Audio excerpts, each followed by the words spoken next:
It ends with Arman Tsarukyan becoming radioactive to the UFC matchmaking machine while Paddy Pimblett stands one win away from being crowned a protected asset, and Justin Gaethje walks into what might be his final war and now snap back with me. Because none of this was supposed to detonate like this. None of it. This started as a live stream disagreement and spiraled into reputations cracking, alliances shifting, and the lightweight division quietly rewriting its own future behind closed doors. And nah, this can't be real. Not this fast, not this messy, not with this many egos bleeding at once. Tapuri and Islam, Tapuri has no chance.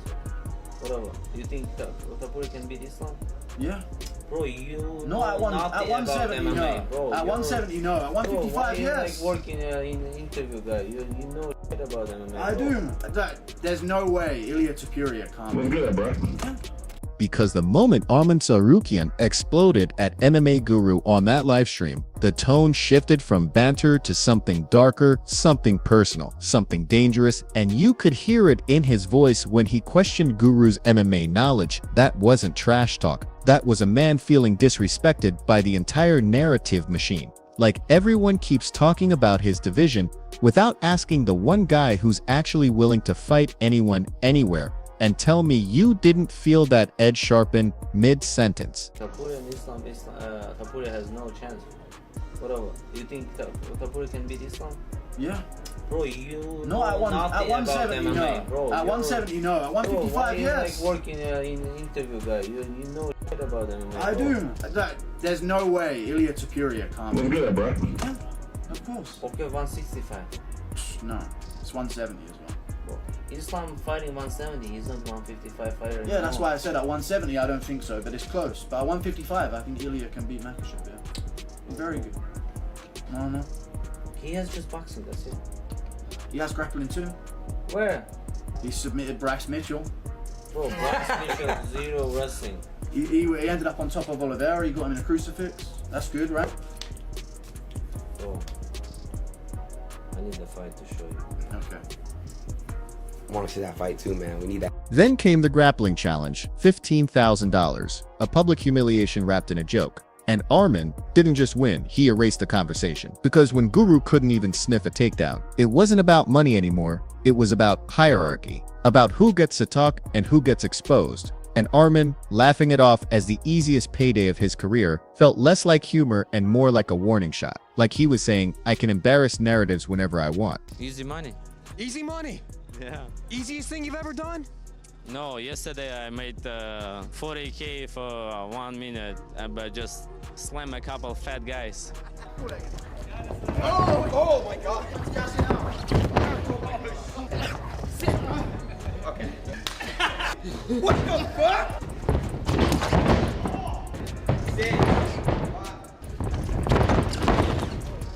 Yeah, making money every day.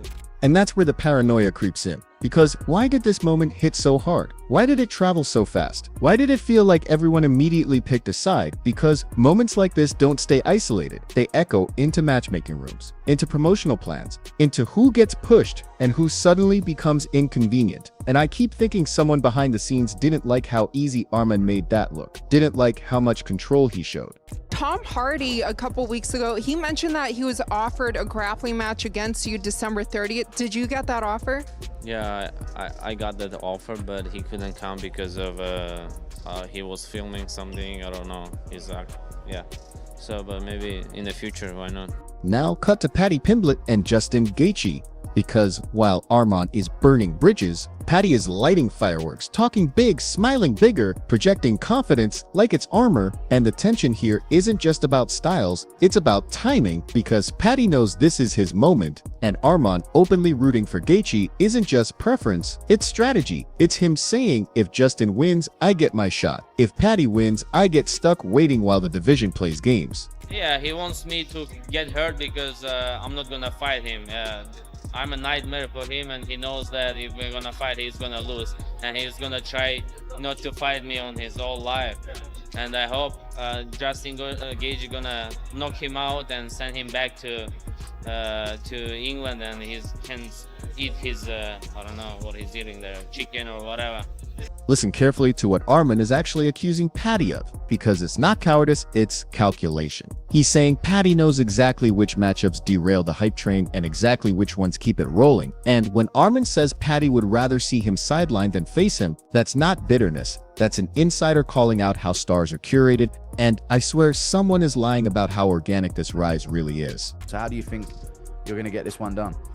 I think I finish him wherever the fight goes, to be honest. Obviously, I know we can bang, but every fight we get a breakdown made of our opponent, and it actually shocks me how much he gets hit. And I know he takes one to give one, but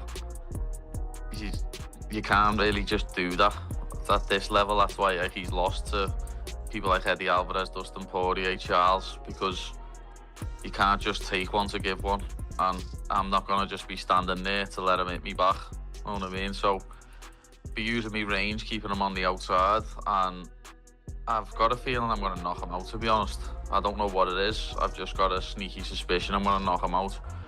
You know, I've been doing a lot of rounds with Luke Riley for this camp, and Luke's got much better technical striking than Justin Gaethje, and I'm having a lot of success sparring with Luke. And obviously one of my coaches, Ellis, who used to fight himself, he's the exact same build as Justin. He's 5'10" with a 70-inch reach. And I've been doing rounds with him. He's literally, because he doesn't fight anymore, lad, and he's just a coach, he's just done Justin's style for me. He hasn't got his own style. He's been doing Justin for me, and just the bits what we're working, I can see me knocking him out or dropping him and then submitting him. People are going on about his takedown defense, but if I want to take him down, I will take him down, lad. Simple as. Then Paddy fires back with that confidence that borders on delusion, talking about knocking Gaethje out, submitting him, seeing openings everywhere, and yeah, confidence wins fights. But overconfidence gets audited violently, and when he starts comparing teammates to Gaethje, saying Luke Riley is a better striker, faster, sharper, more technical, I feel the temperature spike because those comparisons age brutally if they're wrong, and nobody walks back words like that. Like me at all. So the fact that I've got Ellis playing Justin Gaethje for me, and then I've got Luke, who's a better, faster, more powerful technical striker than him, I think it all goes into my favour. You got Luke Riley above Justin. You're rating him above Justin Gaethje in the striking department already in his career, you reckon? Yeah. Luke Riley's been fighting Thai in Thailand since he was 8 years old, lad. You know what I mean? When Justin Gaethje was wrestling, lad, Luke was fighting Thai and then doing amateur boxing, and Luke's striking is a class above. And right when people start buying the Paddy momentum, Trevor Whitman drops that calm, surgical warning, saying this isn't just a striking fight, saying Justin has been sharpening his grappling, saying the focus is offense, control, pressure, and that should terrify anyone paying attention, because when Whitman talks about lessons learned from Oliveira, he's admitting past mistakes, and fighters who correct mistakes are the most dangerous versions of themselves. Whatever Paddy's saying is like whatever he's dreaming and thinking, you know, all power to him. We're ready for everything, and we did not go into this fight thinking it's going to be just a striking fight at all. Like, Justin has spent so much time. That's probably the proudest thing I am with Justin, is the amount of time that he's put into his grappling, because his wrestling is so high level. But it's more of the offensive and positional type of fighting. You know, for so long, I remember when we got stopped by Oliveira, and I had to have a conversation with everybody on the team, like, hey, Justin is a high level guy, one of the best scramblers out there. We have some of the best slams out there, the Rampage Jackson type of slams. We're offensive. Justin's style is offensive, and to be a champion, you push people back. You have to put people on their heels. I look at this as when we had the Oliveira fight, we were defensive. We were like, don't get in this position. How do you get out of this position? You can't win fights like that.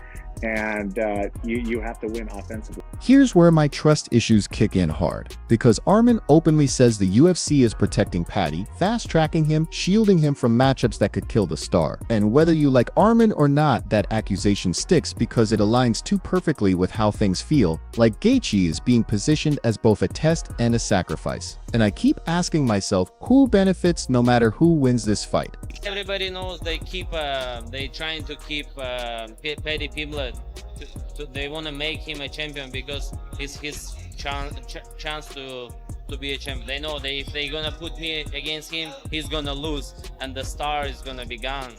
And Gaethje is easy money for him. You know, he has maybe 1 or 2 fights left, so that's why they gave him even interim title, because he's not gonna be even real champion, because there is Ilia Topuria and never he can beat Ilia Topuria.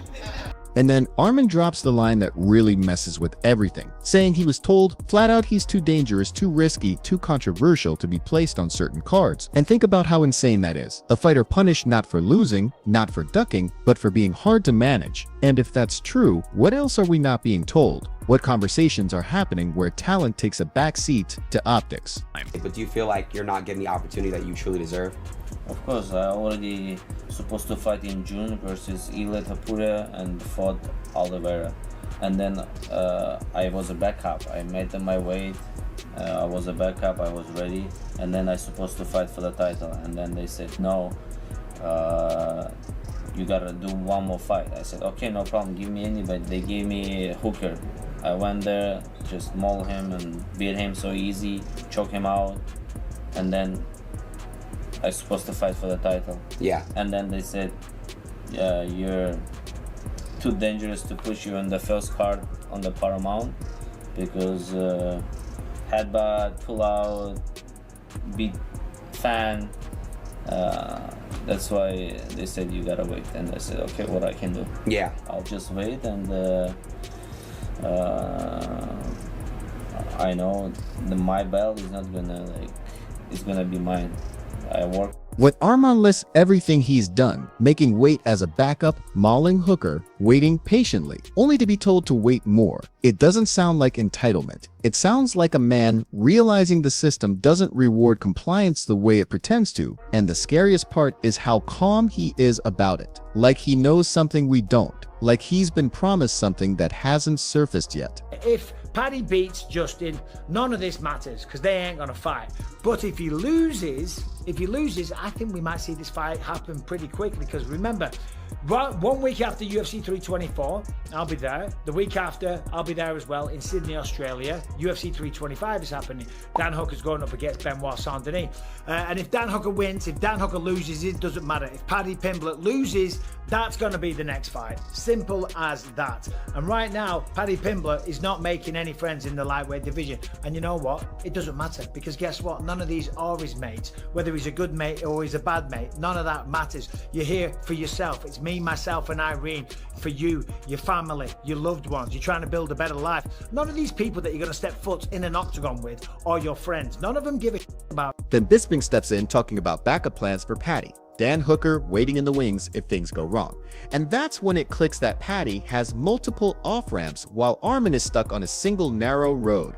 And don't tell me that doesn't matter, because flexibility is power in this sport. And someone always decides who gets options and who gets corners. At 155 pounds, I don't see anyone beating Ilia Topuria. I just don't. Not Paddy, not Justin. Yeah, all right, there's Arman Tsarukyan out there, and he's the dark horse. Obviously, Paddy and Justin are fighting for the interim title. That's an interesting fight, because Justin, better boxer, better wrestling, never uses the wrestling. Even if he did use the wrestling, you wouldn't really want to take Paddy Pimblett down. Paddy's a lot younger, a lot less miles on the clock, a lot less wear and tear. I'm kind of early leaning towards Paddy Pimblett in that fight.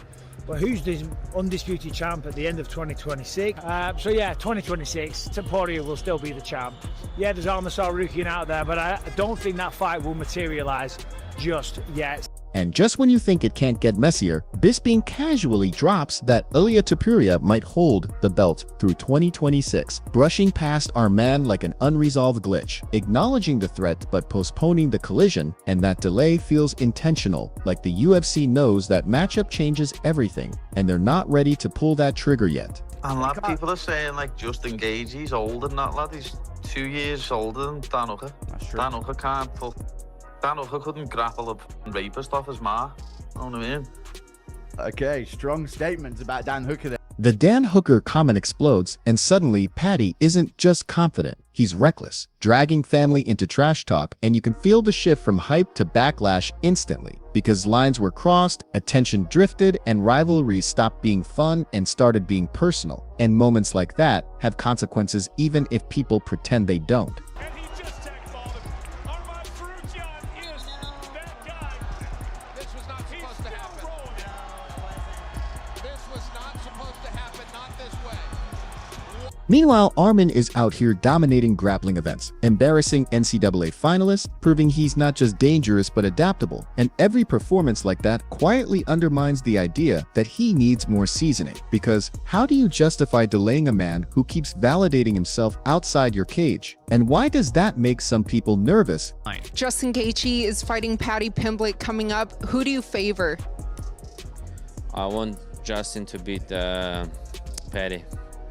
Yeah, because that Justin, he's gonna fight with me, but Paddy, if Paddy wins, he's gonna try to avoid me and trying not to fight me because he's not man like Justin. Twitter and some YouTube comments, people are really going after Paddy for this, and obviously Dan Hooker came out with a wild response as well. We'll get to that in a second, but just on Paddy here, you got to remember he's a lad from Liverpool where they do have a great sense of humor, but also, you know, it can be a little cutting, it can be a little bit dark, and he was speaking to another English guy. Now, as I say, I'm not defending the fact that he brought up Dan Hooker's mom, right? He should not have done that, but in the context, right, it wasn't that bad. He never said anything too bad. He was basically just talking about the grappling of Dan Hooker. Now, should he have mentioned his mother? No, absolutely not. He shouldn't have done that. And Dan Hooker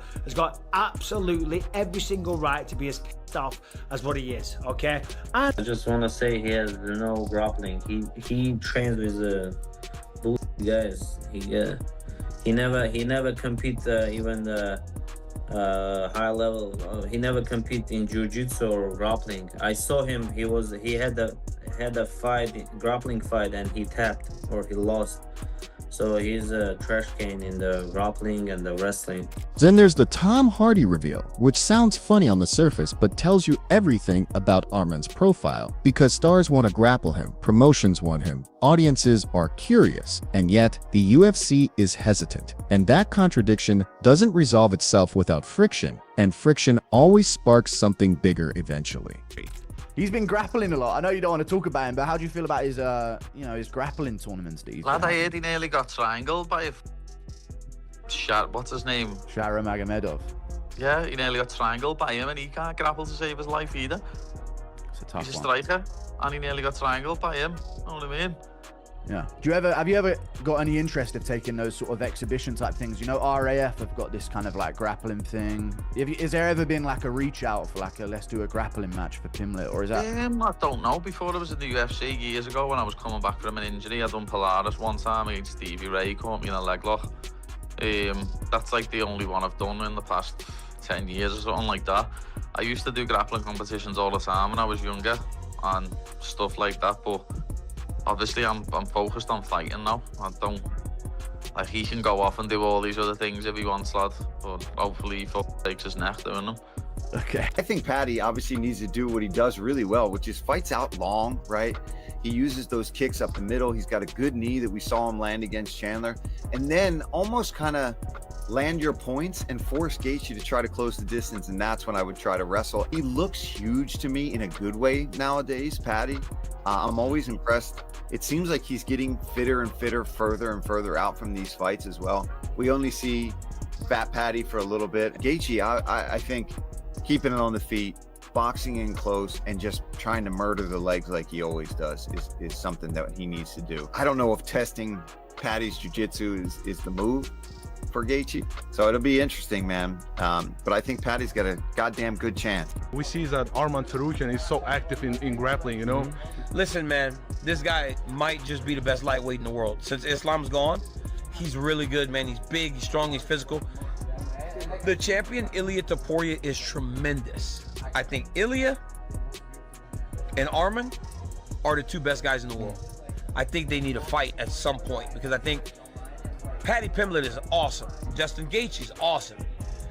Arman and Ilya seem to have something, and not only something in terms of skill, but between the two that we could build a great fight around, right? So yeah, I think Arman's fantastic though, man. He's good. He looked great against Dan Hooker too. As this keeps escalating, Arman flat out says Paddy will avoid him if he wins, calling into question his character, his willingness, his manhood, and that accusation hangs heavy because it feeds into every other suspicion swirling around this division right now. And this feels like it's building towards something ugly. Why UFC is not giving Arman a title fight? I don't know. I don't know why Arman's not fighting for a title. I really don't. I've heard the reason because of what happened in Los Angeles. I thought that by weighing in as the backup fighter when Ilya fought Charles, and then by going and fighting Charles Oliveira or Dan Hooker, it would be okay. I don't know. I don't know what the conversations that they're having behind closed doors are, because they're telling him something that's making him okay with it, right? Because if he wasn't okay with it, he would be more loud about him not getting his opportunity. Yeah. So I kind of defer to, they know more than we do. And so we got to kind of accept it for what it is, because it seems like Arman is doing that too. Damn, what could be next for Paddy? Ilya says he thinks Paddy kills Justin Gaethje. I don't think kill, dude. Justin Gaethje is so fucking solid. But again, 5-round fight, 2, 3, 4 rounds into the match, and Paddy does score a takedown. Now he's got maybe Justin Gaethje on his back in half guard. That's very plausible. Justin forgets he could wrestle. He definitely trains it, but you can see why Ilya thinks that a little bit. Plus, Justin Gaethje's 36, Paddy Pimblett's 30 years old. But again, you can't count Justin Gaethje out. He could knock Paddy the I would lean towards Justin. I obviously am not one of these fans, but some fans thought Arman should have been the one to get a 155 title pound shot. We knew that would happen too. Of course. Did the headbutt play any factor in the decision to not go with him? It did, right? A lot of things have factored in, you know. Yes. By the time coaches, analysts, former champs all start picking sides, leaning Paddy, leaning Justin, leaning Chaos, the fight itself almost becomes secondary to what it represents. Because this isn't just about who wins, it's about who the UFC wants standing there at the end, and who they're willing to stall, silence, or sideline to make that picture look clean. I don't know, dude. I'm kind of leaning towards Paddy. But the way he does get hit with left hooks, he looks so good against Michael Chandler. Paddy's got a lot of ways to win. He's a scouser. He's a scouser. Scousers don't get knocked out, you mushroom. He KO'd Dustin with a head kick too. The fight before the Max Holloway one, which is pretty impressive. True. So who we got, man? Probably Paddy, rear naked. I think. Oh, Paddy RNC. Because remember, could be. Yeah. Gaethje, Paddy. What do you think it looks like? Oh man, more skilled, more experienced. I think better fighter all around, Justin Gaethje. But I also have been on record and said that Paddy Pimblett is better than a lot of people think he is. You know, because of his, his haircut and the way he talks and some of the, the strength of schedule. People don't give him a lot of credit, but when I fought him in April in Miami, I'm not going to say that I was surprised, because I was expecting the best version of Paddy, but he's better than a lot of people give him credit for. He's got long reach, good kicks, pretty darn patient and composed in there. But Gaethje's a whole different animal. So if I had to bet, which I can't, but if I had to lean one direction, I'd go Justin Gaethje, interim champion, and then he beats Ilya Topuria later on this year. All right. Okay. I'm not afraid to speak it out loud. Like, this is our last run. Like, Justin's not. If we don't win this fight, we're not going on. Like, we're not going to go out there and be a gatekeeper and look at money fights and shit like that. It's he's a goal setter, and his mentality, just like he finished up. I don't know if you watched that video. Might as well go watch it if you haven't. We're in his house and the family's having a dinner, and I have that true talk, and I'm talking to his family. I'm not talking to him. And it's the way he ends it. He's like, "It's not over, coach." So that's the key to Justin. Justin is very unique. He would fight over and over and over, but he knows he's got to be there for the family. He's got to be smart and take care of his health. And but we win this belt. My shoot to the moon type of goal would be, let's go out there and repeat defenses. Obviously, this is an interim title fight, so we're not the champ yet, so we'd have to go win that belt next. And right when you think you understand the shape of this storm, Dana White confirms the headbutt mattered. Behavior mattered, consequences were real, and that single admission reframes everything Arman has been saying. Because now it's official that moments outside the cage can derail momentum inside it, and that should make every contender uneasy. And for Justin Gaethje, this is the final go. This is the final crack of the whip. The man's had 2 title fights in the past, Charles Oliveira to Khabib Nurmagomedov, and now he gets to go up against Paddy Pimblett. Now, talking about the matchup, of course, it is an easier fight for Justin than what it is against Khabib Nurmagomedov, one of the greatest of all time. Islam Makhachev, the current pound for pound, and according to many people, a man that is surpassing Khabib Nurmagomedov, right? So in that regard, it is an easier matchup. Will Paddy be able to take him down? Will he dance around the octagon? Yes, he will. Will he try and replicate the game plan of Max Holloway? Of course he will. Who wouldn't try and do that? You aren't going to stand and go toe-to-toe with Justin Gaethje because the man does have knockout power. But underestimate Paddy at your peril. That's all I'll say about that one, but that is a phenomenal fight. So when I hear this framed as just another interim title fight, just another contender waiting his turn, I can't buy it. Because too many pieces don't fit cleanly, too many voices are contradicting each other, and someone in this story is absolutely not being honest yet. And when that truth drops, this entire division might flip overnight, and I don't think we're ready for what comes next.